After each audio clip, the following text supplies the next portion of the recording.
I really feel very much that we need to give more attention to the postpartum period. You know, we have these showers and you're having a baby and it's all a big party, and then you have the baby and you're so alone and you're going through this huge adjustment.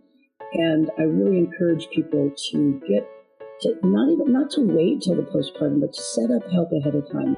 Balloons, bazookas, boobies, bosoms, boulders, cans, hooters, knockers, melons, honkers, jugs, rack, tatas, tits, torpedoes, guns, bust, doorknobs, coconuts, and our favorite one, the girls. Welcome to the All About Breastfeeding show, where your host, Lori, highlights mothers just like yourself and goes beyond the surface questions and digs deep so they share not only their joys and happiness in their daily breastfeeding life, but also their pain and struggles and how they worked through them. Episode number 176. Welcome to All About Breastfeeding, the place where the girls hang out. This is Lori Eisenstadt, your host of the All About Breastfeeding show. I am an IBCLC, which stands for International Board Certified Lactation Consultant, and I help moms with breastfeeding. In today's show, we are going to have some more frank conversation with Peggy O'Mara. For anyone who wondered whatever happened to Mothering Magazine, when did Mothering.com meet the World Wide Web? And what was Peggy's contribution to this website? You are going to get answers to these questions in today's show. Peggy also gives us the scoop on so much more than I ever heard publicly. Throughout today's show, we touch on many subjects that are of supreme interest to me, and I hope to you also. Here is one, for instance. Do you know that the very popular breastfeeding symbol that you see in most public places was designed by a dad? Mothering had a contest to find the best logo, and he won. We talk about the origin of the symbol and the reason for the contest. In the show notes for today, you will see a link to the article about it, as well as a link to download the symbol if you like. Peggy shares with us her opinion as to why we cannot count on the various organizations, such as the AAB and the pharmaceutical industry, to give us all the information we need to make an informed decision. I really enjoy the many topics we get into on today's show, and I just know you will too. Okay, so we pick up with me sharing how much I loved seeing all the pictures in the Mothering magazine of moms breastfeeding babies at all different ages, and I just love this. And some people may not really understand this, but there were just not that many pictures years ago in magazines of babies breastfeeding. Okay, let's get started. And so I wanted to talk a little bit about the Mothering magazine and talk about breastfeeding. I love pictures of babies with breastfeeding. Because again, it's nothing that I saw, and certainly not after the first few months. I joined a mother's group and I started meeting other women who were breastfeeding their babies, but a lot of people were still shy about doing it, even in front of other mothers. I could see that at La Leche League, but everywhere else, anywhere else in public, I just didn't see it. And certainly older, chunky babies who are now 6 months old and all the rolls and chunky, like I just didn't see that. And so I would just stare at these pictures in your magazine and just loved it. And even years later, there was some really huge, like I remember a groundbreaking article when I read one about HIV and AIDS and breastfeeding. And you could probably speak more specifically about that article, but it was like, oh, especially in other impoverished countries, that breastfeeding was actually talked about as a positive thing, different than it was here in the United States. And that in some areas it was promoted with moms who had HIV. This was a hugely controversial story because it seemed to me it's pretty straightforward. In that, where do we draw the line for a woman to have free choice? You know, do we say, okay, if you have this, you can't do that, you have to follow this? And so these women who were naturally oriented and had an HIV positive diagnosis, but no symptoms, they weren't sick at all. And they knew that pregnancy was sometimes could create a false positive. with the HIV test. And so they were just asking questions, and so we published their stories. And of course, they wanted to breastfeed. And I think at the time that we published it, there wasn't really a protocol. Then there started to be a protocol because they did these studies, and they did them in studies in third world countries, and they found that there was an increase in HIV with breastfeeding. But then Marion Thompson, who was one of the founders of LH League, said, if they're testing exclusive breastfeeding, because she knew from previous research that LH League had helped foster back in the day, that often that was the case, that the formula feeding and exclusive feeding was mixed. So in fact, that was the case. They started doing research where they separated out formula feeding moms, formula and breastfeeding moms, and breastfeeding moms. And sure enough, the breastfeeding moms did not pass on the HIV. So they actually, now the World Health Organization has changed their protocol. But at the time that we published the article, we were just raising those questions, and the protocol hadn't been changed yet. And so there was a whole Facebook page started. And I always felt as a journalist, I have this stack of information. People are just sharing things with me. I'm not passing judgment. I'm just saying, this is a story that needs to be told. These women have a legitimate story and a legitimate questions that they're asking. I can only imagine, oftentimes when I read articles, I would think about what kind of flack your organization, your magazine, your journalists, your writers would get about things like circumcision. And, we know how the tides have turned on that, but, in the 70s and 80s, it was quite different. And boy, oh boy, on issues like vaccination, I remember it was like I would look at some of these articles, and I absolutely love them because it opened up doors to thinking that I had no access to anywhere else. But I often used to think, I wonder what's going on. We lose advertisers over things. We lost an advertiser over circumcision. We lost advertisers over a soy article we did talking about how soy isolates can be dangerous. And every single thing we published got more, like as time went on, the press about it was sooner. But in the early days, it would take like maybe 5 years for it to get in the mainstream press. And then, then as in recent times, not so long, but, so all the stories that we published turned out to be true. Because I didn't have to compromise because I owned the magazine and I'm just such an idealist and a social justice freak. And I just wanted parents to get information. And I didn't think they could wait 5 years to find out something that was a bit grown up, So if somebody said something, if they had in the vaccine articles, and that was my whole thinking. I wasn't anti-vaccine. I was pro-informed consent. I was like, you should just know about this so that when you make a decision, you have this information. So 20 years from now, you're not like beating yourself up because you made a decision and you didn't know everything. And that's all I ever wanted for parents, really, was that the information to make a decent decision and not regret it later. Yeah, and you have a good point. You owned the magazine so you could do what you want, and it sounds like you weren't afraid of anybody pulling out their advertising. Maybe I should have been, but I never thought it would happen, and then I couldn't not tell the story because of that. I couldn't have lived with myself. Well, and now, I bet you would love to just go and shake some of those people, because circumcision, I'm thinking probably in the 70s and 80s, it was probably close to the 95% of American baby boys were routinely circumcised, and now it is, yeah. But again, all these issues, you think, as you're an older person, you think, oh, we solved that issue, we took care of breastfeeding, we took care of this, but they always seem to come back because there's been in recent times a resurgence of people in the American Academy of Pediatrics who said, maybe we should circumcise, and it's been related to HIV in third world countries in adults, so it's really a stretch. So the AAP more recent statement is kind of, well, it might be medically necessary. Just no real guidance, just kind of you choose. Yeah, when I get into conversations with parents like that, and I'm like you, I'm just about giving the information, but sometimes if the conversation allows for it in the group of people and it's okay, I try and remind people, and I talk about, look at, what's happened in the foods and hormone therapies, is that the tides turn and it swings left to right, and it comes back again on what's good and safe to eat, and circumcision issue, and ACOG's recommendations about cesarean birth, how, it keeps shifting.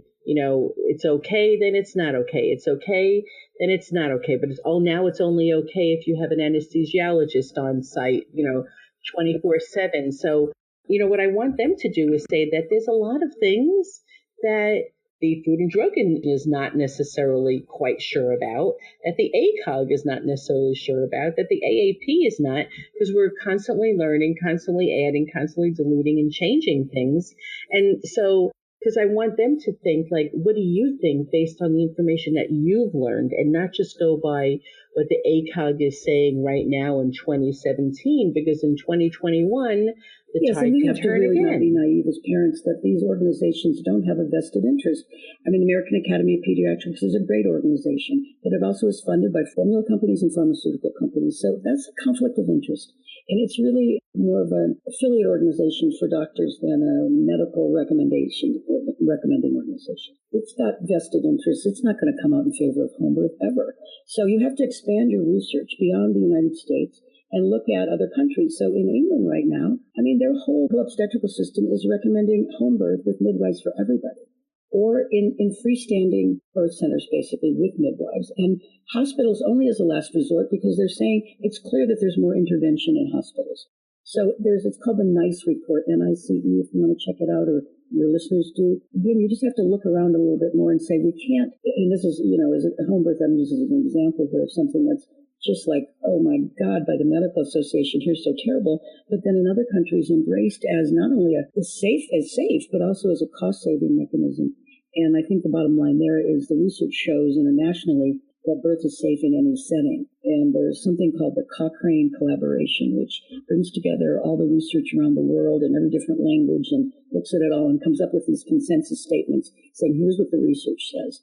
And they say that birth is safe in any setting. Anyway, just look a little bit more broadly beyond groups that may have, a conflict of interest. I mean, they're not evil or anything by any means. They're very good organizations, but, they do have different concerns than we might as parents.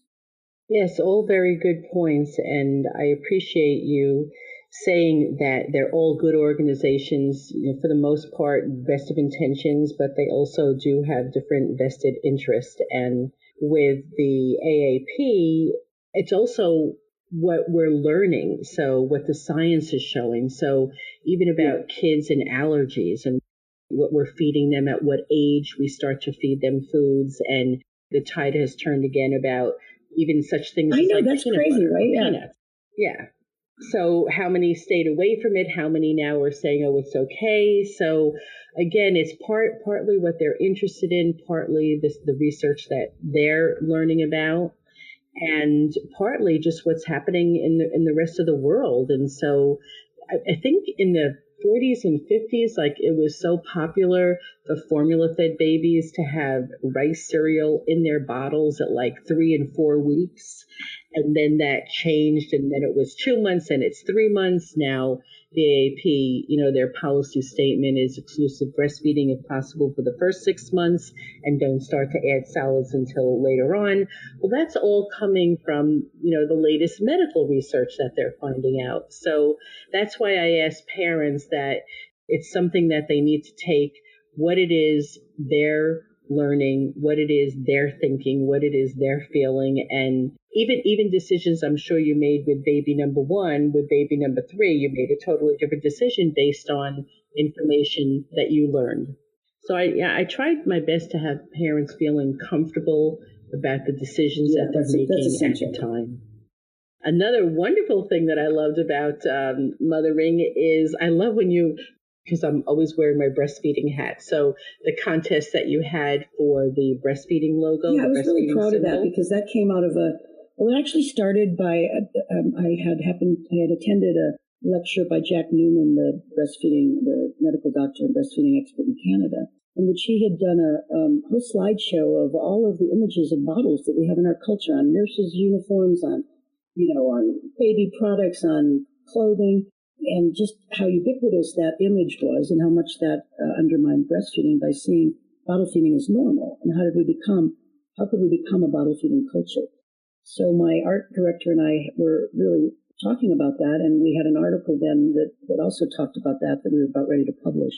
So we came up with the idea of holding, a contest to what is a breastfeeding symbol, because most of the symbols that we have about for families and babies in public places have bottles in them. So we put it on the internet. We put it out to the Association of Designers to vote on the internet. We voted among the staff, and we asked some advocacy groups to vote. And we came up with this wonderful symbol that very much looks like other public symbols. and was actually created by a man named Matt Dingle, was a hearing impaired dad. And he said, and he's a designer, he said, I really need to see signs in public places that make sense to me. I got to find out where I need to go through these signage. So he created a really nice sign, and I think I see it's really gotten very popular in its usage. It's used in a lot of places, not always for breastfeeding, but for other things as well. And it actually has been used in a lot of airports to designate family-friendly bathrooms. It would be nice to see if our goal was to see if we could get it to be added to the Transportation Association sort of formal sites or signs that they have signage. And I think you just have to document its usage so that maybe it could be done. But that was and it was something we just put in the public domain and just wanted people to use, and I have been using it. Yeah, I loved it. I mean, here's the thing is I was so excited about it. And then my immediate knee-jerk reaction when I found out that the person you chose was from a man, I was like, hey, this should have been from a woman. But thank goodness I, read just a little bit more about it. And in particular, when I found out that he was hearing impaired, but also, I just had a little common sense knocked into me and I said, who cares? It doesn't matter if it's male or female. It's a breastfeeding world we live in. And that's part of the problem is that we're always preaching to the choir, I think, about women who are breastfeeding and we're supporting each other. But we really need to teach the rest of the world about breastfeeding and how it works and how we make milk so that they can understand. And so that was my very initial knee-jerk reaction, which lasted probably a day or so. When we're looking at the images, we're not looking at whether that person is a male or a female. You know what I mean? We don't have that information when we're judging those images. So that's, just interesting. Right. We were surprised as well by that. And now I think you were always like ahead of your times in that way. It was about time for something like that. But interestingly enough, it wasn't anything that I actually sat and thought about, those images, even though I know that I was actually attracted, towards pictures in magazines of babies who were breastfeeding. I really didn't stop to think too much about what we're mostly seeing is babies with bottles. But now, of course, I'm very hip to it. And I just love this breastfeeding symbol because it's used all over the place. And I think it does do exactly what it was intended, that someone can look at that and know exactly what it meant and where they could go. Even though my kids were older, I still got Mothering Magazine. I paid for it when my kids were still in their teenage years. Then when I moved to Phoenix, I started working in a breastfeeding store that your company lovingly sent us 20 or 30 free copies and we passed them out. And so I was always reading one of those. And at that point, I do admit I stopped my subscription. I literally got it from 84 to about 2013 or something. But I was still one of those people that were like, what? You're going to stop production of this printed magazine? How could that possibly be? And so I remember that there was, people who, so many emotions, angry, there was sadness, there was like, how could you possibly do this to us? And I was one of those, even though I didn't desperately need it for myself anymore. I would just love to be able to hand that magazine to new parents. And that was like 2006 or so. And the internet was big, but not as big as it is now. And so I felt like there was a loss. And of course, you have mothering.com, and we're going to talk about that. But I know it was probably largely a financial reason why you stopped the production of it. I'd love to tell you the story, Lori, because I think it happened in 2011, and January 2011 was the last issue that we published. And there was nothing that I wanted less than to stop publishing the magazine. I love the magazine. I wish it was still here. It was my baby, and it was everything. It meant everything to me. But when the economy went crazy, so that what happened is this intersection of the economy going down. We're in the print business, which is going down already. Several of our advertising categories were having trouble. The toy manufacturers were fighting a battle about packaging that they had to do. It was the whole BPA thing. Advertisers who did the slings had a serious recall, so they all had to get together and create this criteria for safety and work with the Consumer Product Safety Commission.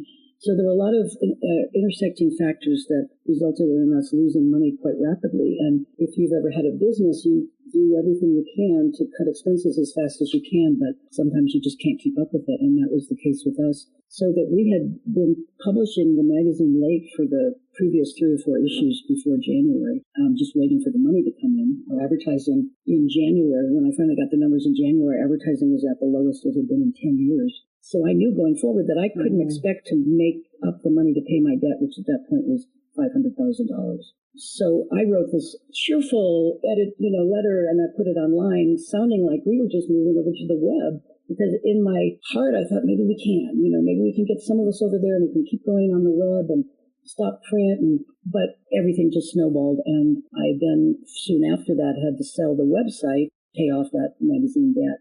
And the website had grown with the new moms because the new moms had come on and go on the website. So that it was actually more valuable to a buyer, than the print magazine. So I was able to sell that, just so I didn't have to go bankrupt and just leave all those people in the lurch who had extended the credit and helped us out over the years, our printer and our ad reps and people that needed their money. So it was terrible and a terrible tragedy, and I still wish somehow it could be resurrected. And then the magazine for a while, I worked on the website for about until November of 2012, and then I was laid off. And it's always so weird for me to be always associated with mothering, but actually I had nothing to do with it. And now for a while, for many years, until just this last year, several of the original staff members from our website were continuing to work for the new company. And so they've now, since they've laid off 2 of them and 1 has left. And so I'm sad to say that mothering.com seems to be changing its direction. I've had complaints. I've seen complaints about a vaccination article and a breastfeeding article that didn't have the tone that previous mothering articles have had. So I just kind of want to let your listeners know that nobody from the original mothering crew is associated with mothering.com now. And so we may see a change, and that was always what I tried to prevent when I owned it, because the word mothering, and people think, oh, we'll just go out to 1 million people and just write about everything, when we had a very specific niche of supporting the natural family living community and really wanting to, validate that community. And I don't know if that's the direction that the site will go in, but that's my very abbreviated story. I have a playlist to go with it if you'd like to hear it. I want to hear everything. I want to hear all the nitty gritty. But I'm gonna ask you something, because I'm just a little confused. So when the Mothering magazine, when you first went online, it was not called mothering.com? We never went online. We printed a digital version of Mothering for a couple of issues, but we always had, before that, just a website with articles and other things on it, and basically a forum where a discussion forum. So in 95, was that it your was, discussion but in forum? 95 there was no discussion forum. When we first founded the website, it was just a customer service site. That was back in the day, so people would just put information about their subscriptions on there, and then over time, I think by about, I want to say 99, maybe 2000, by about 99, we had this discussion forum started to just take off. In my mind, I was like, wow, you were always so ahead of your time. And I'm thinking, in 95, you started a Mothering online community that was really ahead of your time, because in 95, that was with, the very beginnings of AOL. Remember when they were having you paid like $10 or $20 a month for like a couple of hours. Yeah, there was the well. I was really lucky because I had an old boyfriend who lived in Sausalito, and he was right next to a web firm. And so he said to me, "You have to get a URL." And I'm like, "What is a URL?" So he gets me this URL with this other firm in 1995, and then we started this little site. And like I said, it was a few more years before we got the discussion forums together, but they were very pioneering, and we were at one point had the largest website for parents on the entire web. So was mothering.com? Yeah, no, it was always mine. It was just then? launched out of Mothering. Yeah, no, they were both us, and so there was. And then you had to sell that. Yeah, what I sold, because I couldn't sell the website, the magazine, because it just had all that debt. It didn't have any value or not enough value to pay off the debt. And when you're in a situation like that in a business, so you're basically facing bankruptcy, and so you kind of do what you have to do if you went bankrupt, which is to get agreements with your creditors to pay them off. So the only way I could raise that amount of money at that time when I was on fire, if I had tried to sell the business at another time, perhaps, but at that time the magazine had very little value. It had the most expenses anyway, so then I sold the website. I had a company that I had contracted with to host our discussion forums, And in that contract, it said that they had the first right of refusal if I ever wanted to sell the business. So I kind of was obligated to offer the website to them when I was in that situation of needing to sell it. That was in 2011. So it was actually July 2011 that the sale went through. It was all of 2011 that we were working on it. It was in February. Yeah, so I stayed on as, you know, and I was hired to stay on in my contract. But, you know, they seldom keep people because they want to go in their own direction. So it was only like a year and a half that I worked for them. First I was like, oh, cool, I get to have a vacation.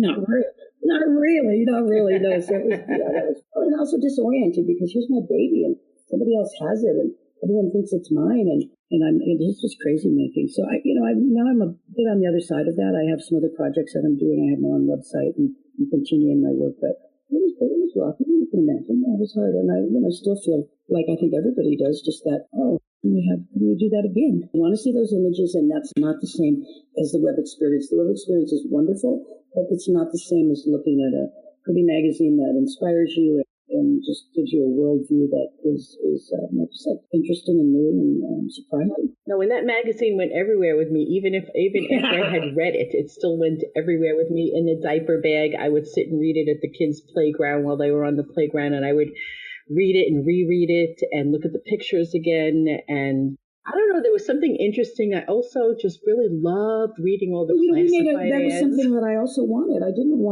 thought of, I really was a reader of the magazine. I originally saw it in Albuquerque. It was owned by somebody else. And this was in 1973, 77, anyway, somewhere in the 70s. Saw Mothering and sent an article and got published, became an editor, and eventually just took it over from this woman who started it. But because I was a reader, I thought, I don't want to be overwhelmed with ads that make me feel like I need something, and I'm not enough of the way I am. So I wanted, I was really careful about selecting advertising that really went with the kind of point of view that we were trying to put across. And in fact, you just also made me, I just realized, as I'm talking to you, like all these memories are coming.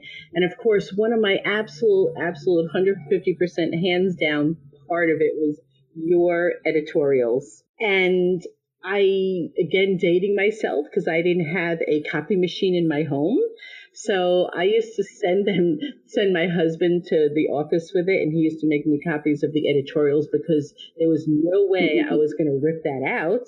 I still have all your magazines in my garage. They're all intact. And your editorials were like, it was like Peggy is sitting there in my kitchen across from my table talking to me. So it was the best thing ever. So yeah, I could see how it was like a loss of your baby. Taking a little break right here so I can let everyone know that this show is being brought to you by allaboutbreastfeeding.biz.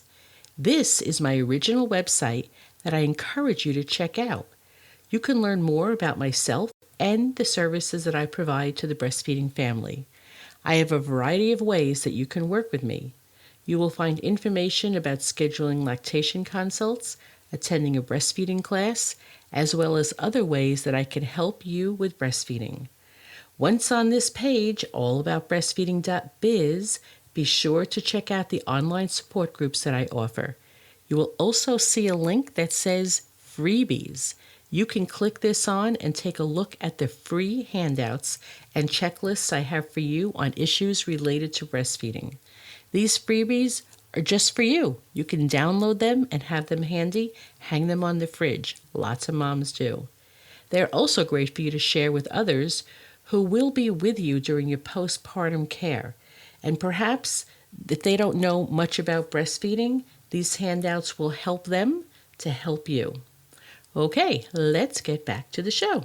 So, you know what? I'm actually glad that we did talk about that because for people who are listening who lived through those years, I think it's a good thing that we have an understanding because you certainly enlightened me because I didn't really fully understand how that all unfolded, nor did I know that the mothering.com has not your voice anymore and that it's changing and it's really not representative of the Mothering magazine that I knew. And I wonder, I mean, I keep thinking, I don't know, should I write something? Should I write a piece on my website kind of telling the story again and just, where it is now? Because I don't know how many people know, how many people don't know. I feel like there's a lot of people like me that just, and rightly so, were just like so let down when the magazines stopped printing and didn't realize that it was part of this whole spiral.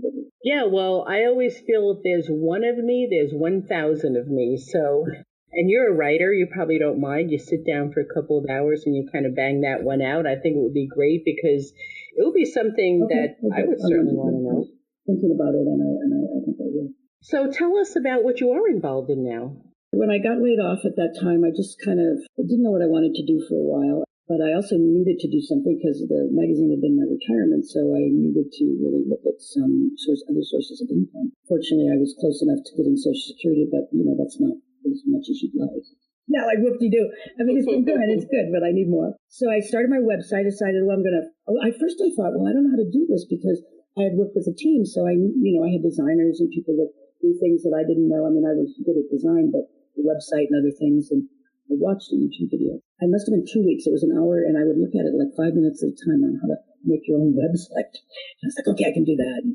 So I learned how to kind of do my own website on WordPress. That will help with the gal I had worked with at Mothering to get the theme up. And so started putting all my articles there because I also didn't want all my material to kind of be dissipated because a lot of it was on mothering, but it was kind of buried in the content and not really featured. So I did my website, PeggyO'Mara.com, in August of 2013. And then, so I'm continuing to do that. Just right now developing a childbirth education class online because I don't see much like that, if there's much online that's affordable and just sort of simple for people.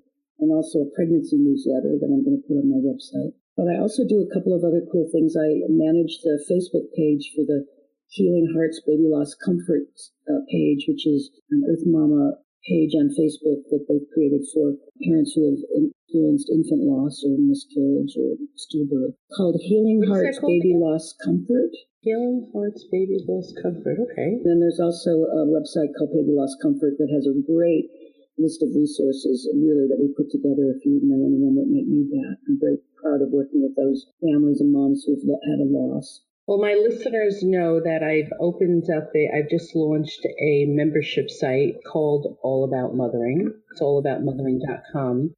And in that membership site, I am concentrating on the period between conception, the trimesters, birth, breastfeeding, and the first year.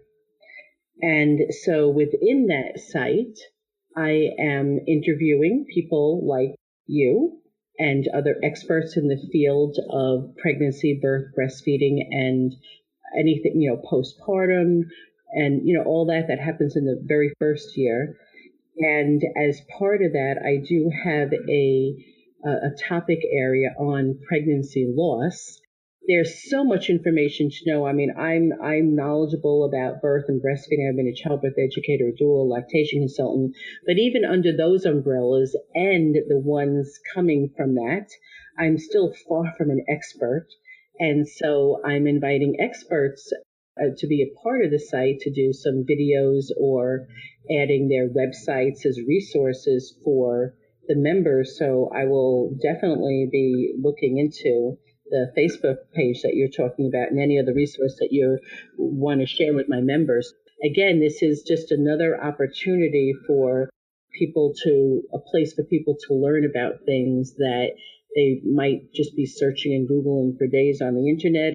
That's my goal is to help people reduce the searching and wondering of where the sites that they're going to and the accuracy of them, and be providing a place where they can begin to really know and trust that this information is good. It's that's up to date, a goal for me too. And I asked the question of, where does authority lie? Because you've got all these ideas, these sites, but which ones of them have real authority and knowledge and a depth of knowledge and commitment to? Right, because frequently when people do write an article or you see information, it could be regurgitated information from a long time ago, from wrong information, or I find lots of times it's someone's just personal opinion. That is their experience, and I wouldn't take it away from them, but it's also fairly limited. And Like one, just as an example, like you cited the studies that were done about HIV and AIDS in third world countries, and that was it Marianne Thompson. And I've learned this from taking statistics. You really got to sit and think and learn and find out about, well, who was doing this study? What were they studying? How many people did they study? Because it's easy for people to say, yeah. So, in that sense, there are a lot of information that we have, like just say in the breastfeeding world, is based on very limited studies of sometimes 10 or 15 babies. Frequently, it's on babies who are not exclusively breastfed. And so there's a lot of misinformation. That's just one little baby example. I think we see that in science a lot. Yeah, you're right. We have to be careful. There's a lot of studies with vested interests, and we have to be careful when we look at them, even the scientific data. Yeah, it's people with vested interests, and it's also people. Well, yeah, and anything under 100 is not studies. statistically significant anyway. I mean, that's the thing. So you got these studies, you're right, with 20 people. I'm like, that means nothing to me. It's like nothing. Yeah, and under what circumstances were they studied? I mean, there's so many questions to ask about the validity of the study, which, the mainstream public doesn't know. We just see an article and we're like, oh, this is the newest information. Yeah, this is true. Yeah. So that's interesting. So it sounds like you're on there. I'm working with a group in northern New Mexico called Tewa Women United, and it's a wonderful social advocacy group that serves the 8 northern pueblos in New Mexico. And New Mexico is one of the only places where the indigenous people weren't moved to other reservations. And so people have literally lived in pueblos along the Rio Grande for 10,000 years. So there's this huge history of indigenous people in northern New Mexico, probably a larger population than most anywhere else in the country. And the State Women United is serving them. And you'd be interested to know this as a doula, but they want to develop a doula program that really meets the needs of their community, that really addresses what northern New Mexico families need. And so I'm helping them develop that. And so I'm really, really enjoying that because I love social justice is at the heart of what I work. And I really love being able to help them with their mission of serving their community with a really particular doula program. Yeah, what's beautiful about the work that you're talking about doing is that if you're creative enough, you really don't have to look too far to figure out some of the places that you can really get involved in, some organizations to really be of value to and to really excite you. I think that's good. It's good for me now to look back and say, yeah, I did that. And I took these steps and I worked with a couple of other nonprofits and just tried different things and did want to because I also live in a state in New Mexico which has the highest unemployment rate in the country. So I haven't been successful. I mean, so many jobs that would have met my specific requirements with the kind of managerial experience I have. There were just so many applications.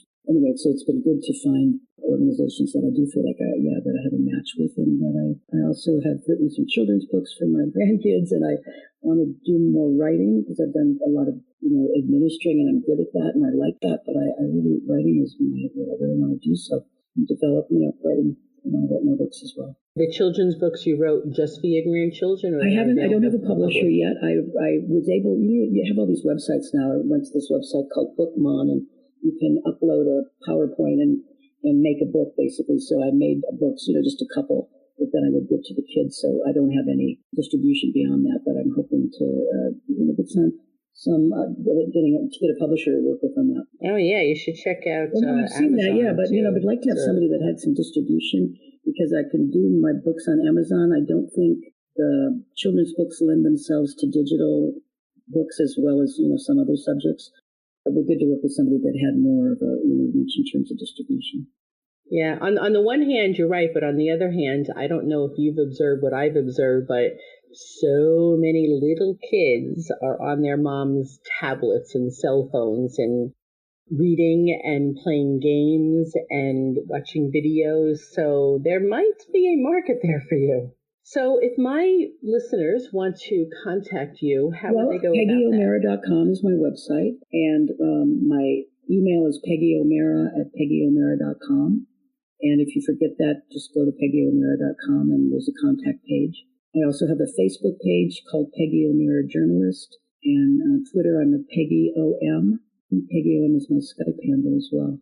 Those are the main ways to get in. In your head, you are, it's like there's so much information that you have. I interviewed a woman, her name is Maureen Minchin, and she has written a lot, and I interviewed her about her book it was on breastfeeding, it's on children's feeding, and her book is called Milk Matters, Infant Feeding and Immune Disorder, and it's a huge book, very thick book, and it's a fascinating read, and it's like a trilogy, and I forget what she said to me exactly, but she said at some point she just knew that she had to just put it all down. And she feels like what she did was take everything that was in her brain and that's put it so all scary. in this trilogy. I know, but she's funny because, yes, she just she said it's like I downloaded all this information from my brain and put it in this book. But the funny thing is she reminds me a lot like you because it's not as if she's about to stop. You know, she's probably about your age, maybe even a little bit older, and she continues to lecture and she continues to write. So she's not stopping, but she's like, at a certain point, I just had to get it all down. Well, Peggy, thank you so much. We've talked about a lot of things. Is there anything that I haven't asked you, any piece of information, anything that you would want to share with my listeners who's basically, you know, mothers, women who are pregnant, they haven't yet begun to breastfeed, and new mothers who are breastfeeding. And I also have an interesting amount of listenership who are already IBCLCs, they're doulas, they're midwives. So anything else with all that you have in your head, any words of wisdom that you would like to share? I always go back to the same message about trusting yourself. And I think in terms of breastfeeding, getting information from other moms. You know, I think I love the lactation consultants and I love that we have them, but I also think that tends for some people to medicalize breastfeeding a little bit and to remember that, you know, other moms, LH League, or, you know, getting advice from a breastfeeding community and breastfeeding moms can also be really helpful. And I guess where that leads is how can we create a community around us that really supports our deepest desires for ourselves. And I think often when we feel that we are kind of at odds with things, it's because maybe we haven't found or created or searched out that community. So I would encourage people to search out the communities in their areas that really are going to support them in what they want to do and how they want to raise their children. And not to believe that they're not there because they're not immediately transparent, because your story in the beginning was so illustrative of that, how you found that woman running out of the apartment. And so they're there. And when I've done groups, and we used to do groups a lot at Omega in upstate New York, and women would say, oh my God, I don't have anyone in my area like me. And someone else in the class would say, oh, I live 2 blocks from you. You know, so there's always people around. So don't give up on trying to find them. Get involved in a mother's group or something where you can get that support. For me, that just helped me so much to have other people around that sort of verified my worldview. And then after a while, I didn't need that. You know, in the early years, that's why people would almost always read Mothering Magazine in the first 5 years of the baby's life, because after that, they had their sea legs and they kind of, you know, figured out, had their confidence. Yeah, and I was like that. Well, but yeah, no, I'm glad you did. But I mean, you know, for the most part, as a new mother, like I didn't know anybody I didn't know too many new mothers, but talking about that, I remember the first mothers group that I joined, I wound up finding out about because I watched Phil Donahue, and I know with a lot of people listening, I'm dating myself with that show too, but they highlighted a group called National Association of Mother Center, and so I wound up making a phone call and, you know, joining the group that was closest to me, and I wound up finding a lot of women who were also mothers. But then I also realized that their way of mothering was very different than my way of mothering. So were you like in the leadership of the mother centers? Because National Association of Mother Centers, I definitely was. Did I meet you when I came to talk at that conference on feminism? No, you definitely did not, because I would have remembered that. I was involved from like 84 to about That's 98. a great organization. And yeah, which is actually gone defunct now also. Yeah, sadly to say. But they were like my lifeline in real life. And then I had this Mothering magazine, and then from the Mothering magazine I also learned about co-ops and food co-ops. So I wound up joining a food co-op on Long Island. And then, so I had like several groups of people. And so my mainstream mothers that I needed for my everyday life that we didn't have to think about. I know the word alternative is overused, but they didn't have to agree with everything with that, but there was still a lot we had in common. Then I had the food co-op that we would sit around with babies 2, 3 years old plus nursing, figuring out who was going to get which foods and all that. And so I had that group of women. And then I had another group of women that I had formed the Long Island Home Birth Support Group, that we would have monthly groups of women teaching them about home birth and exposing them to that. So I think a lot of people have that. I had different groups of women and it all worked. It was all great, but probably that first 6 months of life as a mother before I found out about Mother Center was like, well, and that's really maybe another thing to say, which I haven't touched on, is that I really feel very much that we need to give more attention to the postpartum period. We have these showers and you're having a baby and it's all a big party, and then you have the baby and you're so alone and you're going through this huge adjustment. And I really encourage people to not to wait till the postpartum, but to set up help ahead of time. Ask a friend to get your friends together and everybody bring a meal for the first 2 weeks. And they don't come in and bother you and talk to you and overstimulate you. They drop off the meal, ask if you need anything done. Maybe they put in a load of wash if you need it. But to set up some support afterwards. Maybe you have family that's going to take care of that, but don't put that all on your partner. Your partner's having his or her own experience and needs their support as well. If you can get a postpartum doula, I would hugely recommend that if that's in your budget. Or if you can go, there are several doula cooperatives that operate on a sliding scale, so you might be able to go to one of those if money is a concern, and not try to tough it out. We have this American way of like, oh, I'll just tough it out and I'll just do it. And that doesn't help you as a new family. You're going through this huge change. The woman thinks that she's supposed to be perfect. She's got all these impossible ideals as a female that she's trying to meet. The man thinks he's supposed to, be strong and take care of everything, and he's freaking out. So get some help, and really get some help in that postpartum period, and take care of yourself and be kind to yourself. Yeah, it's all great words of advice, and that's a big part of why I decided that the All About Mothering membership site should also include that whole first year. And I do talk a lot about postpartum and some of the suggestions that you made and how we should help ourselves and plan for it, and that because it is, how many times do you hear moms say, oh, it's okay because I have my husband or my partner, they're going to be helping me. And then we're laughing because we know, but that person is tired, is exhausted. This is all new to them. They're overwhelmed. They don't necessarily know what it is to do to help you. And so I have a whole plan of, how women can help themselves and start thinking about the postpartum life before they've even had their baby, because that's my joke. We spend all the 9 months about, the pregnancy and the birth, and I totally get that.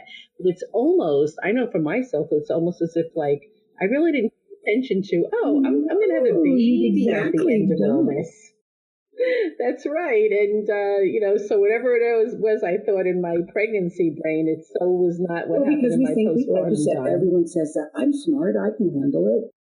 It won't be the same for me. Oh, I'm different. And that's just not right. It's not how it is. And it's not a sign of weakness if you need help. And it's not for very long that you need help, those first 6 weeks, the first 2 weeks in particular. What you need is food and water. You can take care of the baby. If you can get food, somebody to help clean up now and then, and get your diaper service. I don't know how you think about this, but we've learned so much, but sometimes I think we've either gone backwards, we haven't done a good enough job, because I feel like even in the birthing, we have more midwives, more home births, more birthing centers, and yet the epidural rates are still so high, the section rates are still so high, and we've learned so much about postpartum depression, but there's still so much. My husband, who edits these shows, I told this on one show, this story, in that my husband was, at one point, because I've done over 150 shows, and at one point he came to me and he stood outside my door and he says, you know what?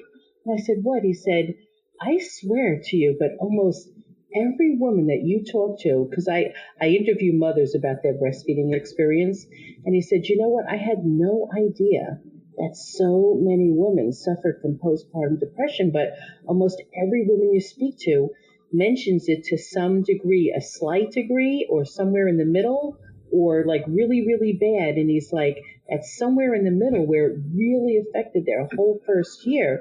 He's like, did you realize that? And I'm like, yeah, I mean, I'm a childbirth educator, I'm a doula.